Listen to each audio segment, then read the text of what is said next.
Rice mill अघटन कांथ पड़ी 15 रु ऊर्ध्व गुरुतर आहत होता बेले जन मृत्यु होईछि। मालकानगिरी जिला सदर महकुमा स्थित मां मंगला राइस मिल आज काम चलता बेले हठात मिलर एक कांथ भुशुड़ी पड़ता।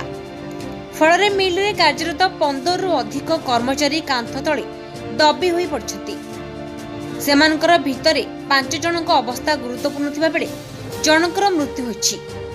घटनास्थल में पुलिस पहुंची उद्धार कार्य आरंभ करथिबा बेले वर्तमान सुधा बहु लोकों को उद्धार करी मेडिकल स्थानांतरित करा जायछि। किछि लोकों को अवस्था जटिल थिबा बेले वर्तमान भी उद्धार कार्य जारी रहिछि। सेपटे एही घटनार तदंत करा जाई कार्यानुष्ठान ग्रहण करा जिबा सह समस्त को क्षतिपूरण देबा पई दाबी करछि बीजेपी दल। आहत होइतबा व्यक्ति सह संपूर्ण आलोचना पर एही निष्पत्ति नेछि बीजेपी रो एक प्रतिनिधि दल। मालकानगिरी राजेश कुमार ओझा रिपोर्ट, स्वस्तिक न्यूज।